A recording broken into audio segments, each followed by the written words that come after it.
Welcome to the Take Podcast, where we seek the news that isn't considered popular or relevant enough in today's media landscape, and some things that are. World news and topics from all continents, yes, even Antarctica, ranging from environmental, culture, politics, history, and economics. With that being said, enjoy, and please feel free to reach out and keep this an interactive experience.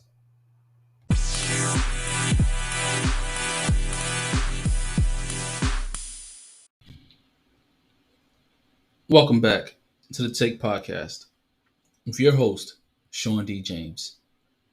And today, we're going to be covering two cool places. First, the micronation of Westarctica. Yes, we are finally touching down on the continent of Antarctica and the ever so chill country of Norway. So, without further ado, let's dive on in. 42-year-old Travis McHenry is a author, businessman, and micronationalist, better known by his people as the Grand Duke of Westarctica.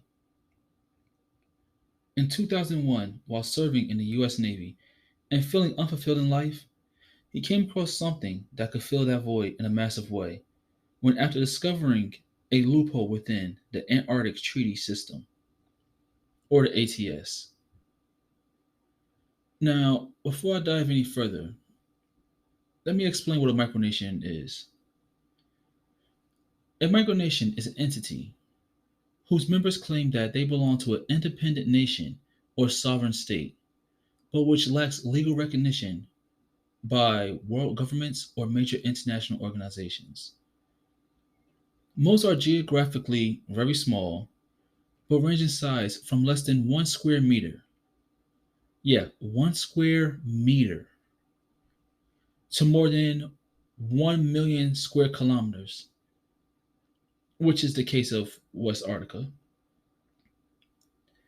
They are usually the outgrowth of a single individual. Now, being that tiny, let's just take it as this. It sounds like it's a joke. Like this isn't something that's political and it's like, oh, well, we're revolting against the government, we're breaking away. This state, this county, this city, township, we're no longer a part of this country. No, it just sounds like, hey, I bought this land, and I'm just going to treat it as if we're separate. We're not, though. We're still paying our taxes. We're still citizens. But we just want to live the concept of we're part of something else. We want a LARP. We want a live action role play that we're an independent society. We're an independent nation and we're not a part of you. Because you don't recognize us. The UN doesn't recognize us. The Olympic Committee, the World Health Organization. We understand that. It's all fun. And at the end of the day, it sounds like it's all fun and games until you compare it to a microstate. Now, a microstate or mini state is a sovereign state having a very small population or very small land area, usually both. However, the meaning of state and very small are not well defined in international law.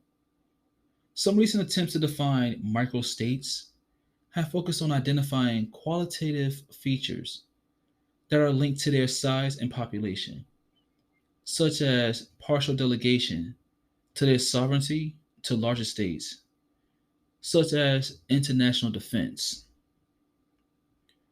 Now, common examples of microstates would be Singapore, Monaco, the Marshall Islands, which I brought up on a previous episode, San Marino, and the smallest politically recognized sovereign state there is, the Vatican City, with fewer than 1,000 residents in an area of only 120 acres.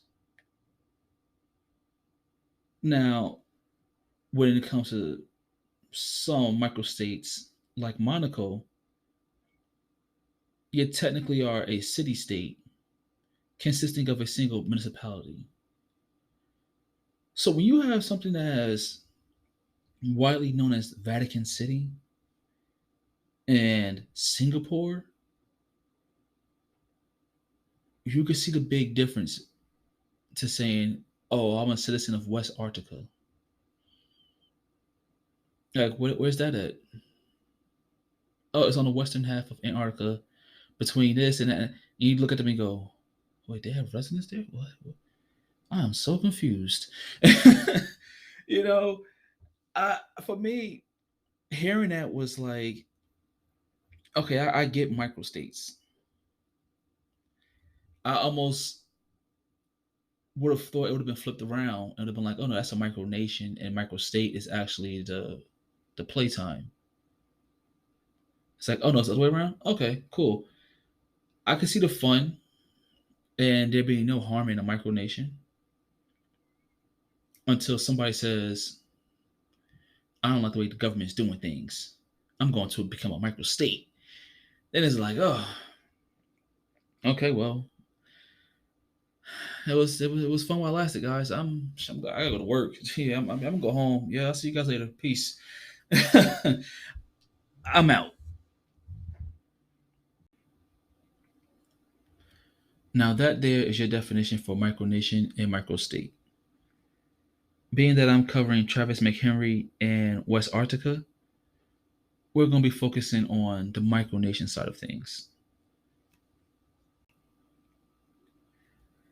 The ATS was conceived when US President Dwight D. Eisenhower had decided to convene an Antarctic conference of the 12 countries active on Antarctica with the development of scientific bases during the International Geophysical Year of 1957 to 1958. These developments had caused increased international tensions as 55 research stations had been built in this short period of time. In an effort to ban military activity, establish freedom of scientific research, and mark the continent as a scientific preserve, a treaty was needed. From the summer of June 1958 to the winter of December 1959, plans were set into motion with the 12 countries: Argentina, Australia, Belgium, Chile, France, Japan, New Zealand, Norway, South Africa, the Soviet Union, United Kingdom, and the US.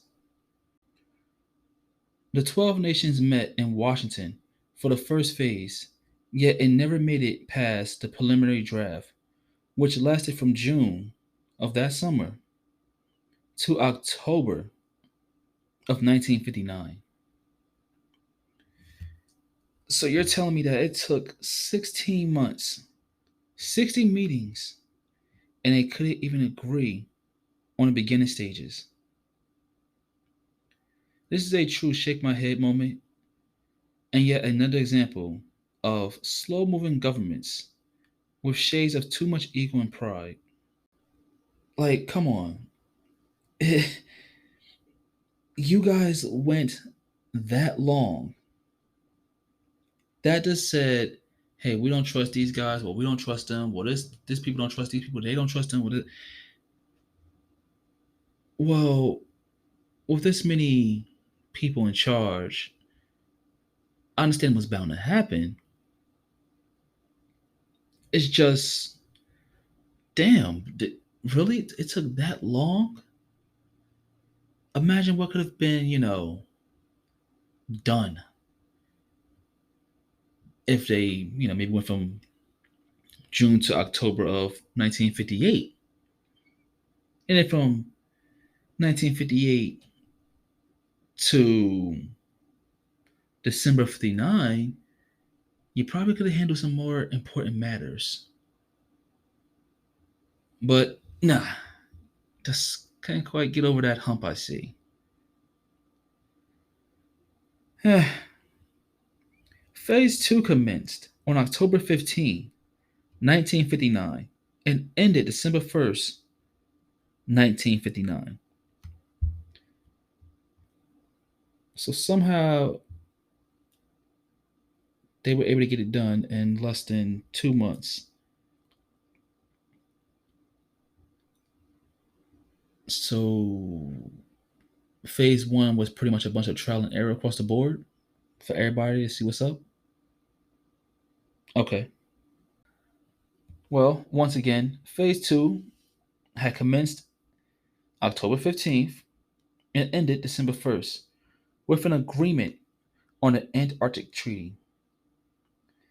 But it wasn't until June 23rd, 1961, that the treaty entered into law, along with related agreements pre and post signing. So, what they signed that day was the Antarctic Treaty, the AT. The question then becomes, well, where's the S? Where's the system? That's when all the other laws follow suit.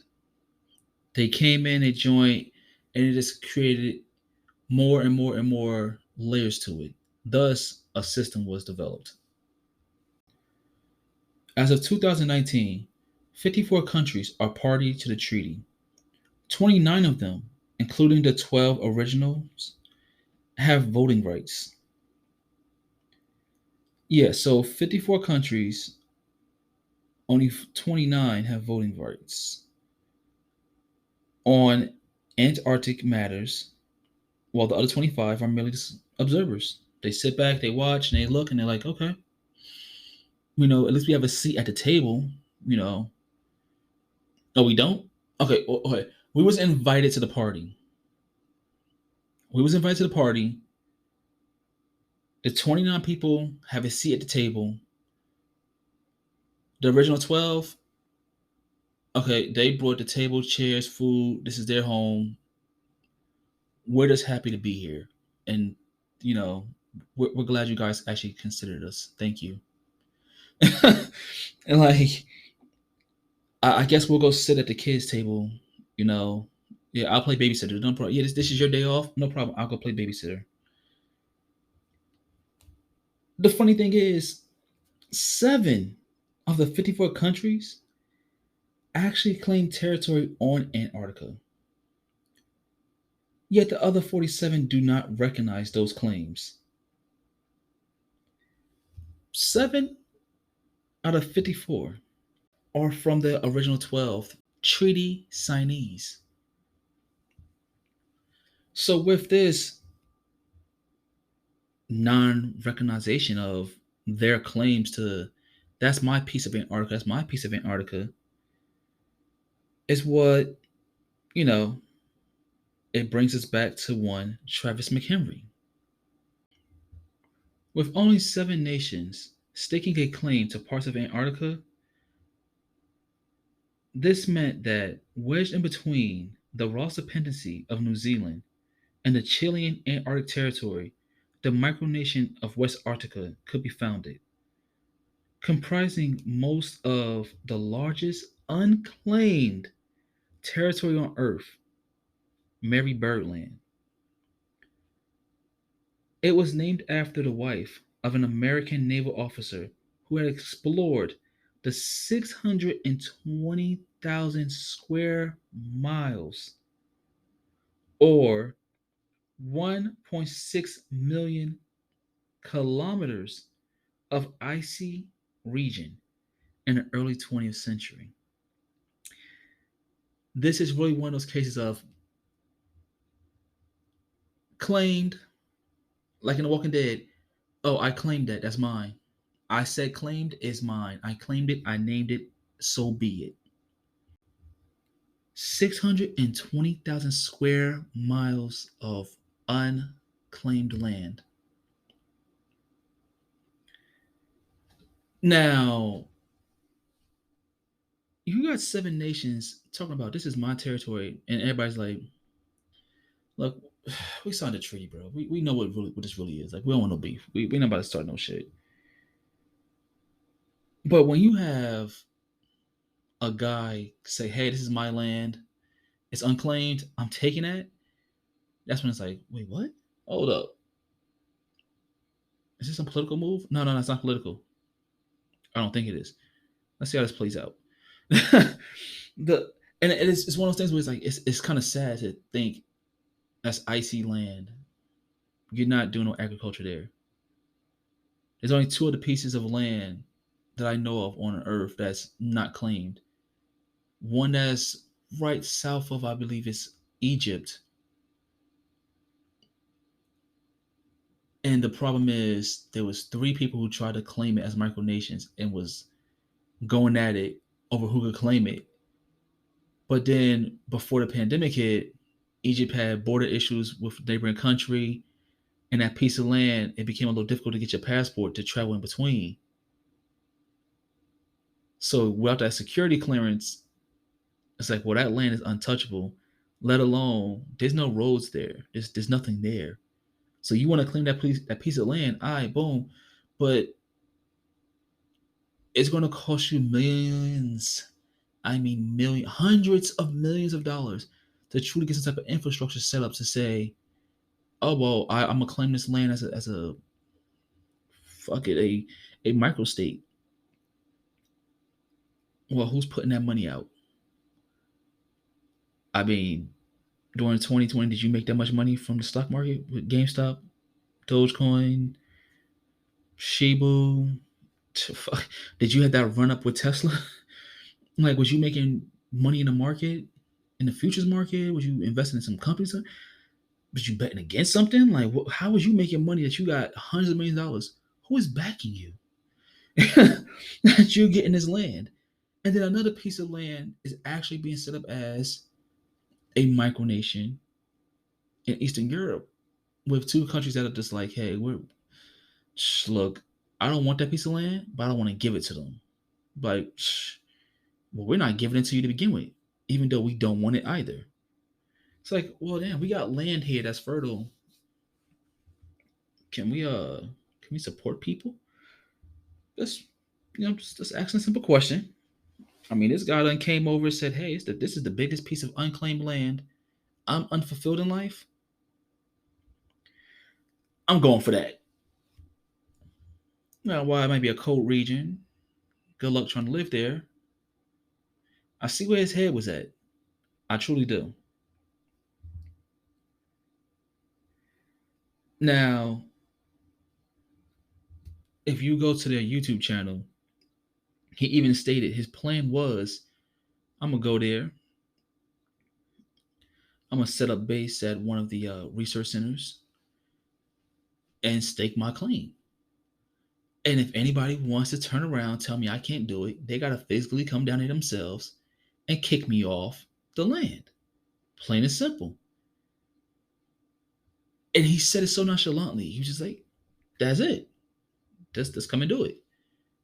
Until I realized what happens is when you go to Antarctica, you die because you don't have a food source or a heat source.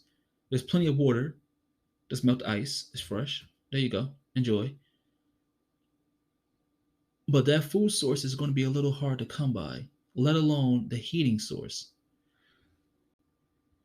So with that decision, he came to the conclusion, you know what? I'm gonna set up shop here in the States. Seeing as with the lack of resources I need to survive, it'll be best to just do things from here.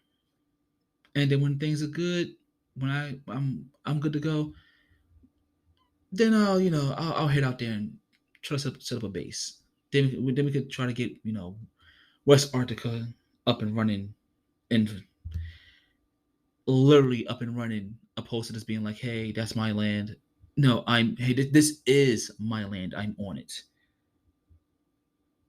He actually gained his first citizen in the year 2003, and they're still a citizen to this day. So originally it was just him and his friends. Family was like, oh, okay, yeah, whatever. They didn't want to do with it. His friends thought it was cool, like, oh yeah, cool, we're part of a nation, we're citizens. And they thought it was a funny thing to do. It wasn't until 2003 when that first person came along that was like, oh, I I honestly didn't think this was actually going to happen. I thought it was cool to say that's my land, but somebody actually said, hey, I want to be a citizen. I want to help you build this. Okay. Uh, okay. This isn't for play no more. This is about to get real. Well, let me actually see how far I could take this. Well, in 2005, he told his dad what he was doing, for fun. But his father didn't see it that way. His father told him, this is fraud. You can go to jail for this. Now, thinking that his father was just overreacting, as most of us would, a few months later, he found out just how little of an overreaction it was from his father. When the U.S. Navy Department of Security Services came to his home from the Pentagon to take his security clearances, as he had risen to the rank of an intelligence officer. So, you were saying, hey, I run this nation. In the beginning, you was just in the Navy. You was fresh in the Navy. You're out there on sea.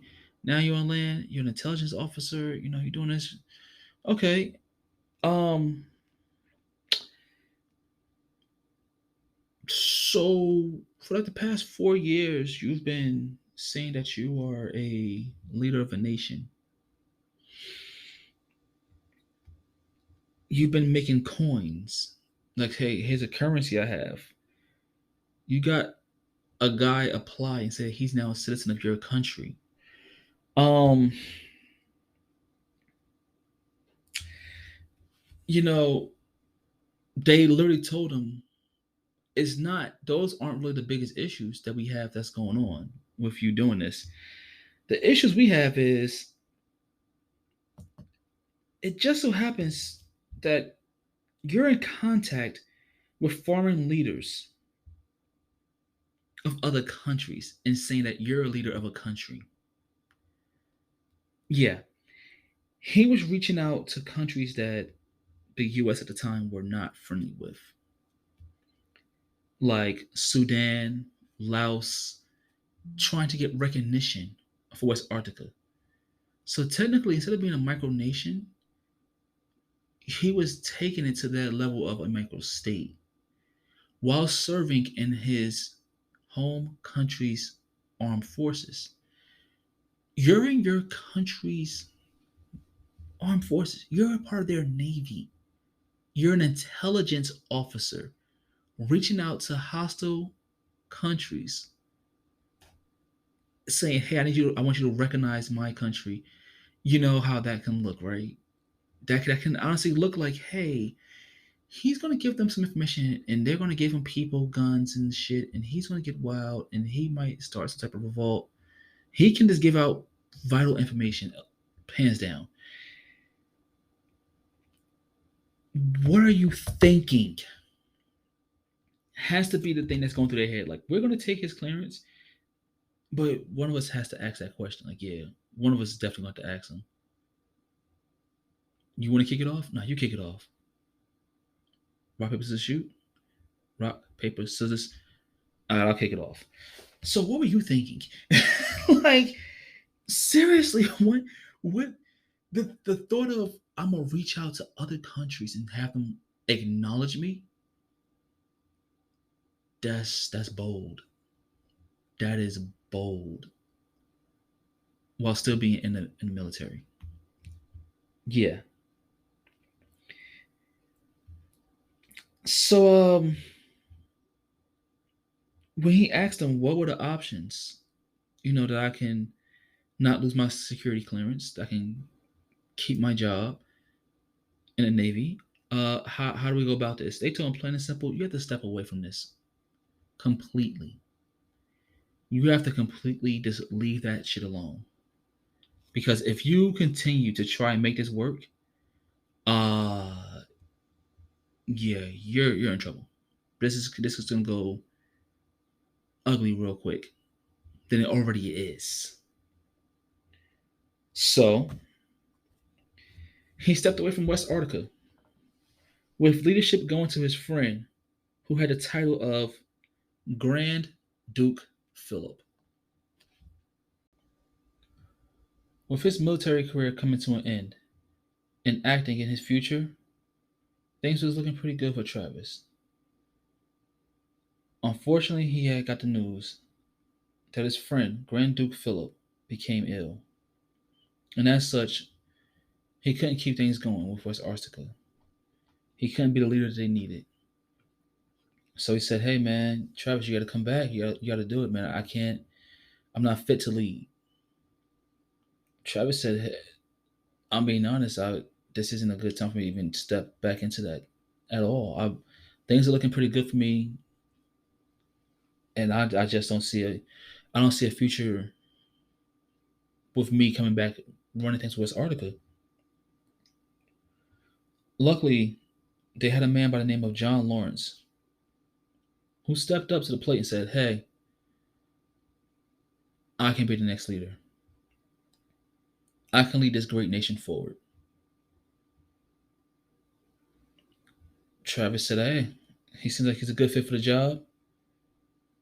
And Phil said, "If he wants it, he can have it." And thus,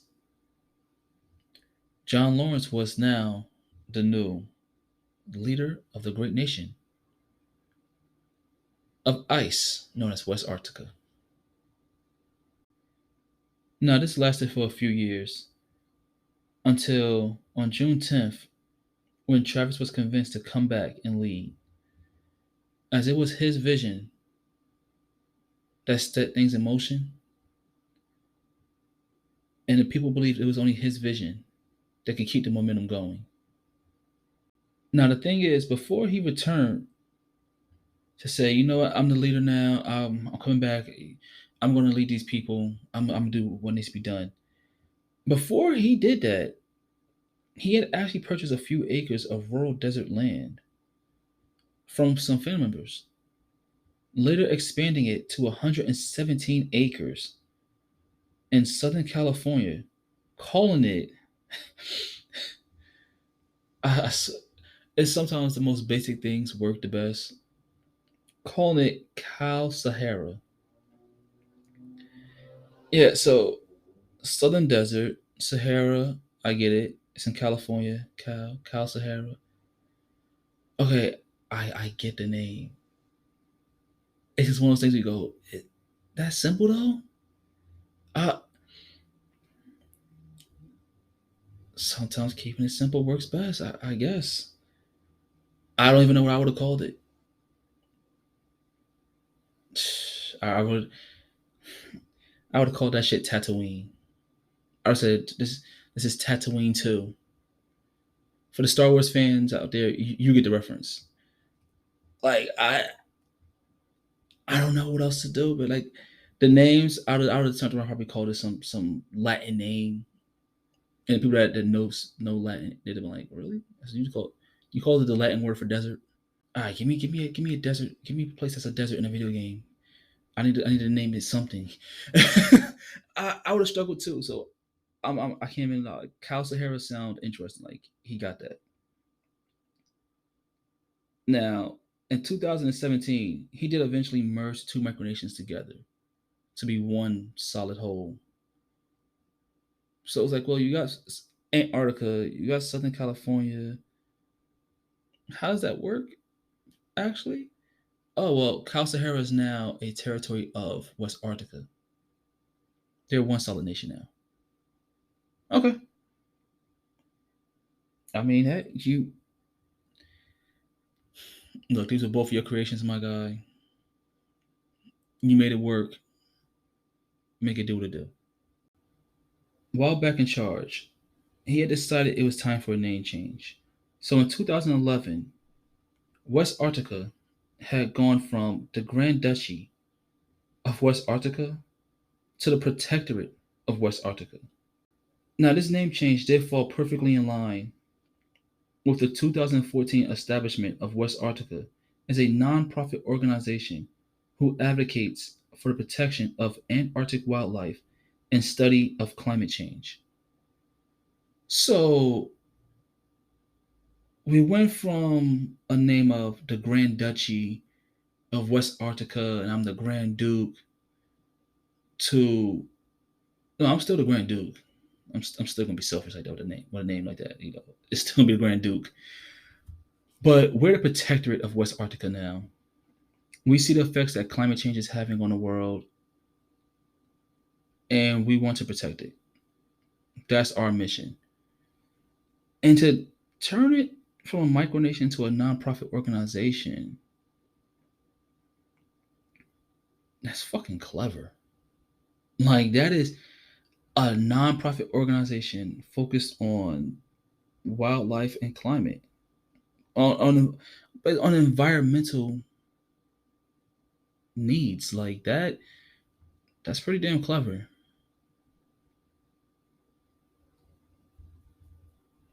So with the term of nonprofit, he began to gain a lot of recognition.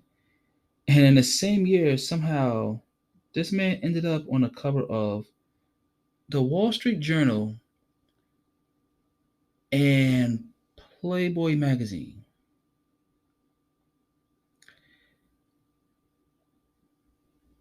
I'm gonna let that sit for a second.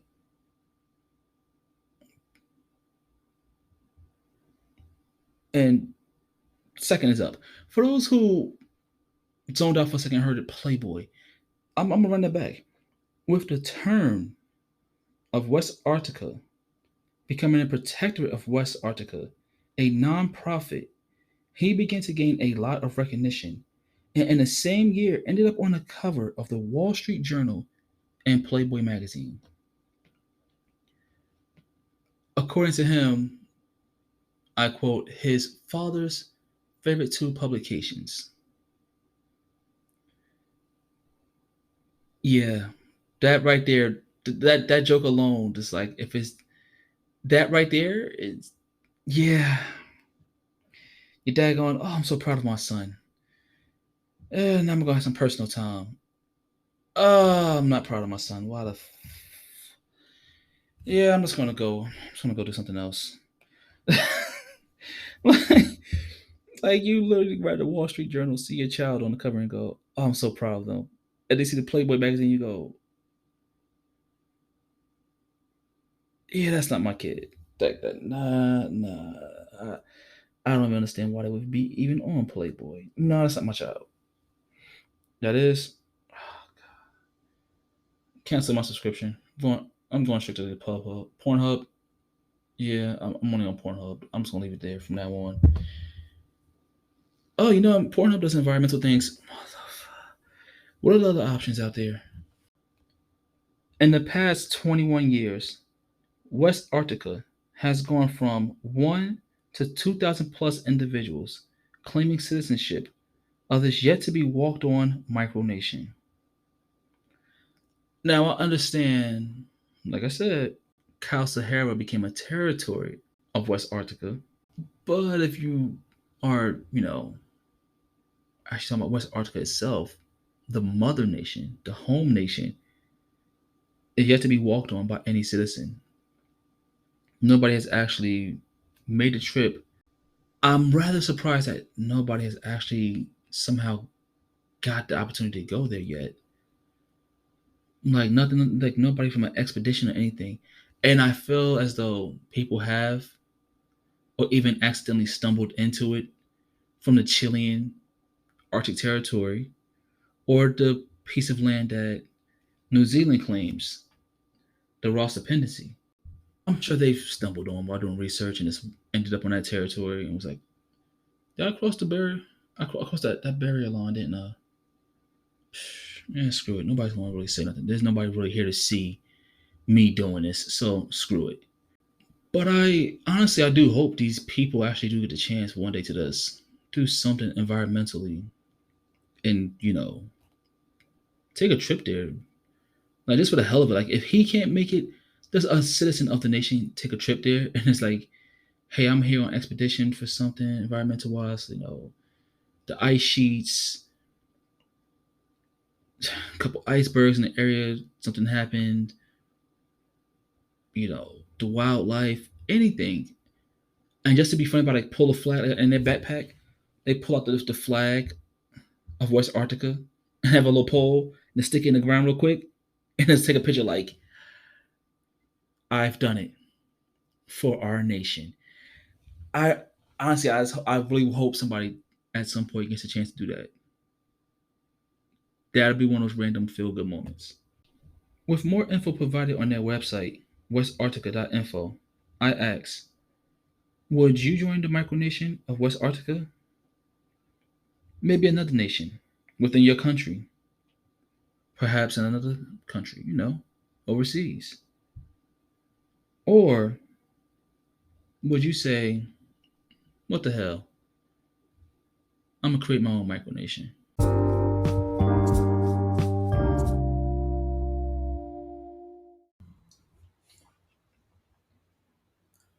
From a country that's being touted as the EV capital of the world to clean up legacy projects focused on nuclear decommissioning to the use of blockchain for government registration. This is the Kingdom of Norway.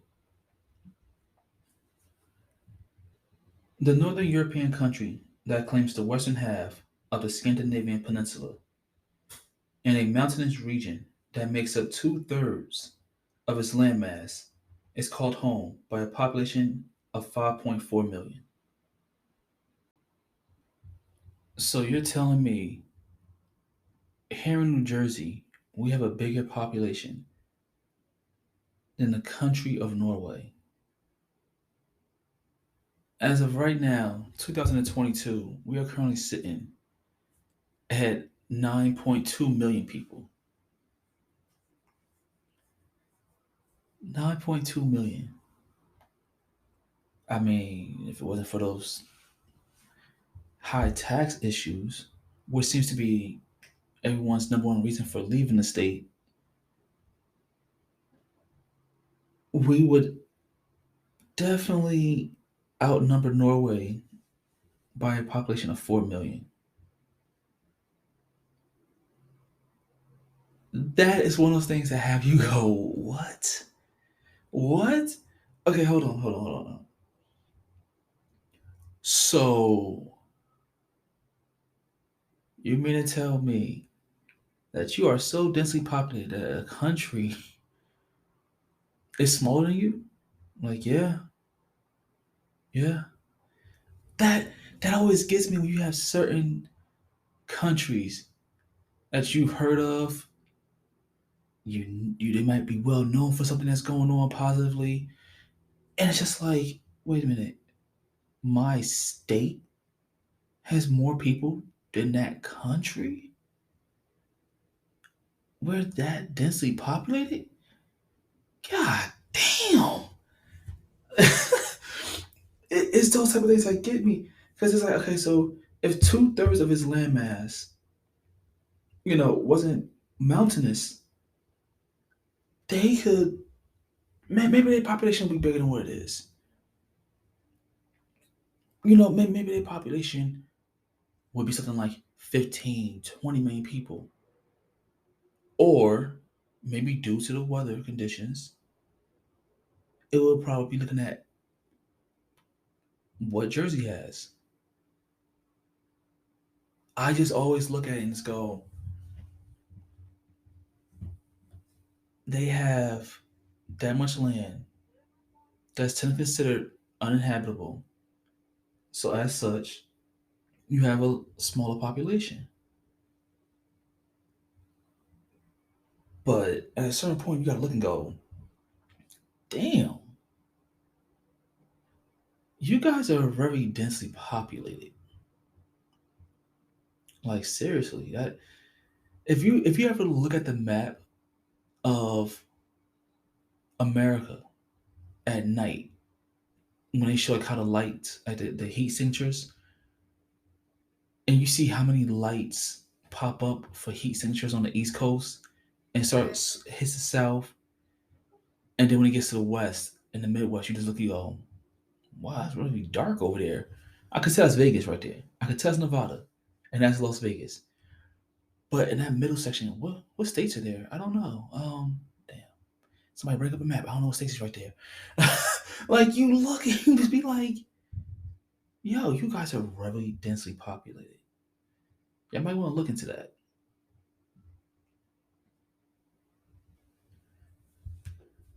Now, what is the present day capital of Oslo?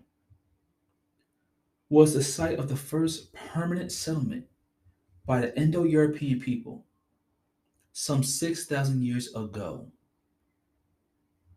So when somebody says, hold that spot down, hey, when you go there, hold it down for me. Yo, protect that spot. That's our spot. You go out, that's our table. Don't let nobody take that table. You better go cook out. Do not let nobody take that picnic site. That is our site. That is the best site. We got shade, good wind. That's the least amount of bugs gonna come to that location right there. On average, hold that spot down. These people have held this spot down for 6,000 years. Due to the terrain and climate conditions, the interior was sparsely settled, thus contributing to why most of the population lives in the far south, in the region of the capital. Now, it was funny seeing that the capital was Oslo, because I just started watching Money Heist Korea, and I was just like, yo, they really named themselves after these places. Like, yo, Oslo, Helsinki, Moscow, Denver. I'm like, yo, y'all really just name these things? I want to say, anybody that watched Money Heist, if you watch the first one, don't sleep on, don't sleep on the Korean version. Now, while they may have the same names they're using, the same code names, background stories are different for the most part. Most are different. All I'm going to say, without hitting any spoilers, this version of Tokyo and Berlin is shitting on the Spanish version. That's all I'm going to say, and I'm going to leave it at that. Check out the Korean version of Money Heist that's on Netflix. That's almost. I'm gonna leave it at that. I'm not gonna hit you with no spoilers. I'm just saying the Korean version of Berlin and Tokyo are shitting on their Spanish counterparts. Now, back to Norway. From seafaring people who reached their peak during the time of the Vikings to their great explorers like Erik the Red and his son, Leif Erikson, who, according to Icelandic tales, was the first European before Columbus to touch North American soil, which they refer to as Vineland. Now, if that's true, I'm just saying, like, if that's true, Columbus, bruh, you were second. You will be considered the second European. The difference here is when researchers looked into it, they got Christopher Columbus touching, coming for the North America. Like he came over to Americas, yeah. The thing is, he didn't touch Canada. That's where Erickson apparently had touchdown at. So yeah, he touched, North America. The difference is the part he touched was Canada. So Columbus could still put his claim like, hey, I was here too. I was in North America. Difference is I may have been second for North America, but I wasn't second when it came to that US soil. And it's like, all right, since you want to be all special and shit, you got that if you want to say country for future reference. Yes, you were the first European to touch a new country's soil. But continent was second place. Like all civilizations, a decline comes. And for the Norwegians, it was in the form of the plague during medieval times and the dominant force of their neighbors, Denmark and Sweden. As such, by turning to fishing and lumber, mastery of shipbuilding, and their independence in 1905, Norway was once again a force to be reckoned with as the emergence of a major transport of world goods. In the 1970s, offshore oil and natural gas took over as the major maritime transport, making them the world leader of petroleum exports by the 1990s. Now, oil and natural gas, I'm keeping it so real when I say that blows my mind. I'm like, what? You think about oil, you go, oh, the Middle East. It's always the Middle East. And it's like, okay, well, now because what's going on, it's like, oh yeah, Russia, yeah, that's right, yeah, Russia, okay, yeah, they have it. And it's like, okay, well, where in South America do they have it? Uh, I don't know. Brazil? Like, asking somebody was to think about the most popular country in South America, think of, they'll go, Brazil? Is that right? Is that wrong? I don't know. I'm just saying it. Okay, in America, where is it? Texas? Like, Texas? Um, Let me scratch my head and think. Yeah, maybe in the Midwest somewhere. But I would have never thought Norway.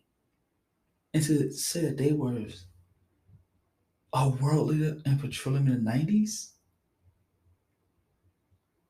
Wow. They were literally only second to the Middle East.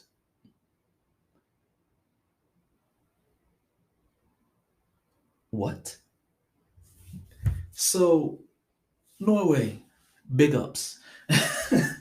Big ups for that one, because that to me was like, yo, you have a small population.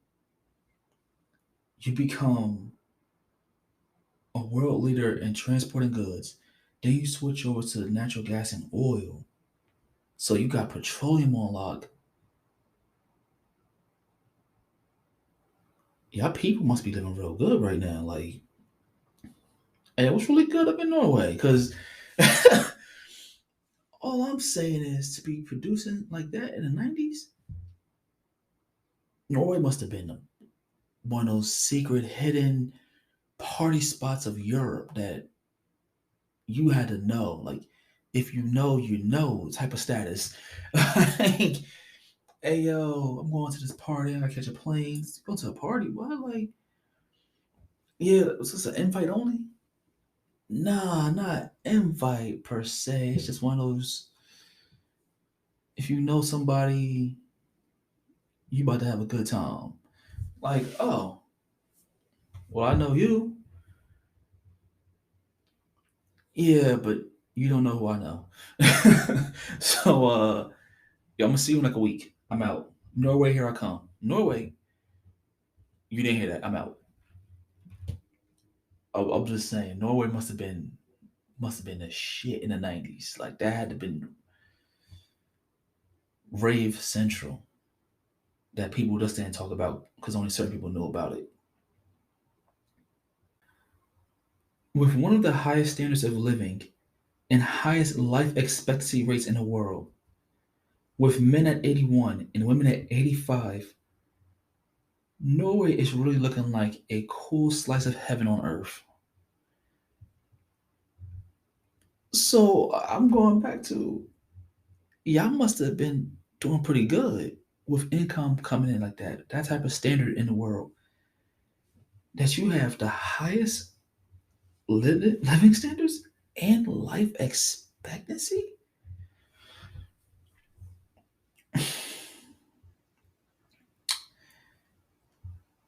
Yeah, I might need to go get me a custom made passport that has like It says Elder Scrolls in the corner.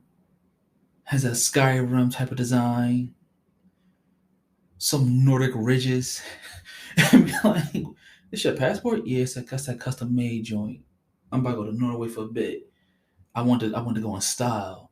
Like, what? That life expectancy right there. Like you say, living standards is like, nah, I mean, you can make your own living standards. I mean, I get that, but as the population, not yourself, about as a whole. Okay, fine, then I get that. But when you start saying the life expectancy is that long, whew, I said, hey, yo, we living that long too? So what I gotta do? Just get used to some type of cold weather? I mean, we can make some compromises here, man. We can make some compromises. Norway is a constitutionally hereditary monarchy. Their government is comprised of a prime minister, a stadtrat or council of state, and a storting, which is their legislature, who is normally chosen by the monarch himself. Or should I say, the monarchy themselves. After leaving their 434-year union, yeah, 434 years, they were in a union with Denmark.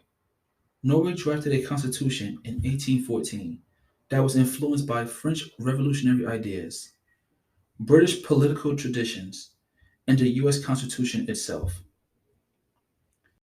In the case of legislative matters, the monarch has the power to veto, but hasn't had to exercise this action since the dissolvement of their 91-year union with Sweden in 1905.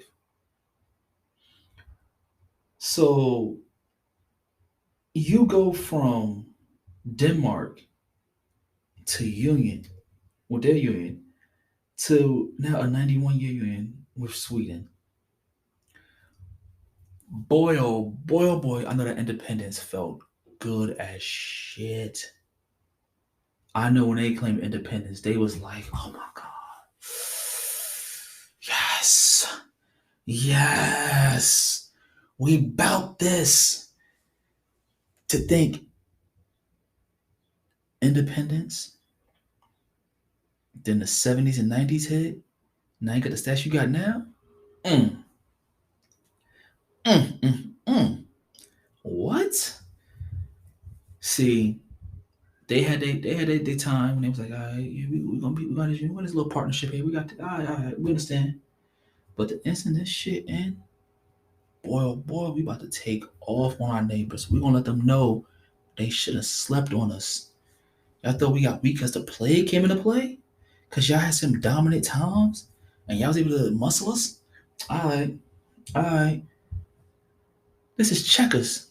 That's what you think this is? Think this is checkers? No, this is chess. You gonna learn today, Jake. You gonna learn today. They plain and simple said, we're gonna sit back and buy our time. And we're gonna take over. And Norway is holding it down, apparently. Apparently they got it on lock. Something that I found interesting is that all citizens 18 years of age or older are eligible to be elected to one of the 169 member positions of the sorting. Now, if you are between the ages of 19 and 44, it is actually required by law that you serve either 6 to 12 months in the Army, Navy, and 12 months in the Air Force, plus refresher training. Now, this sounds similar to what you get with Israel and South Korea when you have situations of conscription. Now, that's a topic I'm actually going to be covering in a few weeks as well. It's one of it really comes like, do you feel as though that should be a universal standard or not? Just one of those things to think about with the type of I'm gonna say government structure. So when I call Norway a slice of heaven on earth, that was no exaggeration, as they have a national health insurance system that is compulsory membership. Yes, it is a compulsory membership. Why? Oh, simple. This means all Norwegians. Let me say it again. This means that all Norwegians are guaranteed free medical care in hospitals, compensation for doctor fees, and free medicine, as well as an allowance to compensate you for lost wages. Just take a look for yourself at their healthcare system and be prepared to be jealous. I mean, damn, man. You know, in North America, we talk shit about Canadians. Like Canadians got that fucking health insurance, man. Word up, they got that good ass health insurance. They got the good health insurance system and this and that, blah blah blah blah blah. But that ain't nothing compared to this right here, man. Come on. They cover lost wages. I don't care what's said. People go, well, I don't get sick enough that I would even care about free medicine. The doctors, man, drink some ginger ale, drink some tea, get some Vicks Vapor Rub, get some fresh air. Who need a doctor anyway? Man, I can't afford to miss work. They're gonna compensate you for missing work. And my doctor's appointment's in 5 minutes. I have to go. I'm about to be late. I'll see y'all later, man. Shit, I gotta get my medicine too. You know, I gotta stay healthy. The instant lost wages come into play, I guarantee you will have people look and go, what? Wait. They cover me for wages? Yes. This is one of the reasons why I really was excited when I saw that we had Norway. Because there was two channels on YouTube I had watched. Just about like the concept of like living overseas, buying property in other countries. And I am still confused. I don't know how the YouTube algorithm brought it up for this couple from the UK. Like they was in England. I believe she was from London and he was from like Newcastle. And then they moved to Sweden. And it was like, yeah, they bought a property. And it was like, yeah, they told it like, yeah, we're leaving. And they bought the house for like, I think it was like the equivalent of like just under $11,000 US. And I'm like, yeah, but you got the wood burning furnace like to keep the house warm. Oh, you got a garage with it. Okay, you got actually another side that's not attached to the house. That's some other little structure that's like some little commercial office. That's cool because you guys, it's big enough you could convert it to like a gym or like a little yoga setup at the office. And I like that, I like that. And then when they went to go finalize things, they were told, hey, there's something I missed when showing you the property, going over everything with you, the paperwork. I apologize. They was like, oh boy, here we go. We can't even get it. Something happened. It's gonna be more than what we thought. They were like, what's the problem? And the guy said, oh no, there's no problem. I just wanted to inform you that the woods behind your property is actually all yours as well. And it was like, the woods, like, yeah, it's 1.5 acres. That's all your property as well. I forgot to tell you, and I apologize for that. You mean to tell me I just got an additional 1.5 acres on top of this for less than $11,000? So if something happened, they said, "Hey, we want to turn around and we want this property behind your house. We want to take 1 acre and we want to build on it. We'll give you $100,000. Make it 111, just so I could say I made $100,000 profit and I also made the money back on this property as well. Like let's talk real quick. Let's talk some figures. Let's push it up a little bit more. Let's go a little bit north of the wall. Like what? Then there was another woman who she was like, when I'm not in America, I feel homesick 'cause I'm not with my family. But I think she might have moved. I don't think it was It wasn't Sweden with her, but I think it might. I think she might have went to Norway, or it was Denmark. It was one of them, and she was just like the health system. She was so confused when she went to the doctor. She was like, I was sick, and it's like, hey, here's how much it costs for the medicine. She was like, wait, what? That's it? It was like, yeah, this is it. And she was like, I feel so at home here in this country. The fresh air, the views, the healthcare system's good. I feel safe as a woman, let alone as a black woman. Like, oh, well, there's gonna be racism, You're black. Those Europeans are gonna. She's like, I have not experienced that any more than I would have in the U.S. She said, I've experienced it less. I'm like, yo, I'm just saying, until you go to places for yourself and experience it for yourself, it technically is a bad idea to take the word of other people because everybody has different perspectives, different opinions to different facts. Things to keep in mind when traveling abroad. Now, when it comes to the environment, they have taken major steps to the future, starting with the decommissioning of nuclear facilities by way of a joint venture between Norwegian based multi consultant Norge AS and US based Jacobs Engineering, who will take on the task of a 6-year multi award framework project that is valued at $100 million US or 1 billion NOK, which would be the Norwegian currency. But just as good as their healthcare is, so is their EV acquisition and tax costs. With 81 EVs per 1,000 residents, compared to second place Iceland at 36.8 EVs, it makes you wonder, why is the US coming in eighth with a merely 5.2? I mean, like 81 per 1,000 residents. And the US is sitting at 5.2. Tesla's a US based company.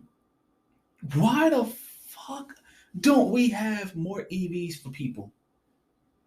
Come, I mean, that gap there.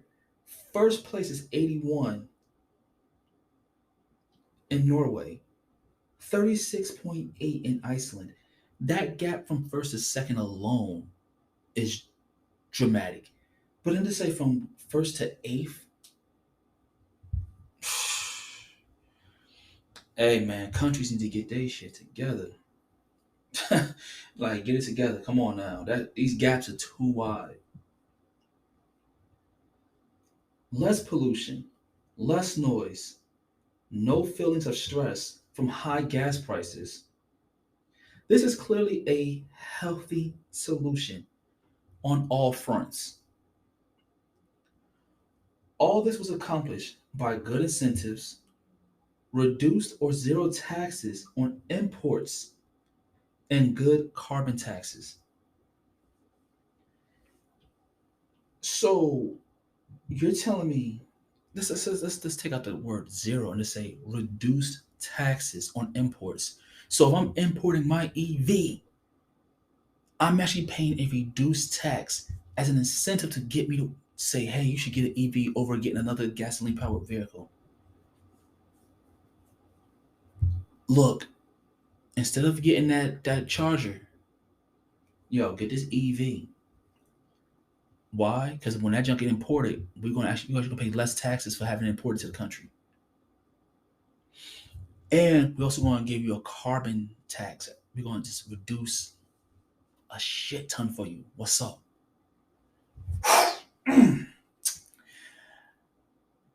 I'm on it. Let's go. EV, what's up? Does it have to be a Tesla? Can it be a different brand, different company? Because I like Teslas.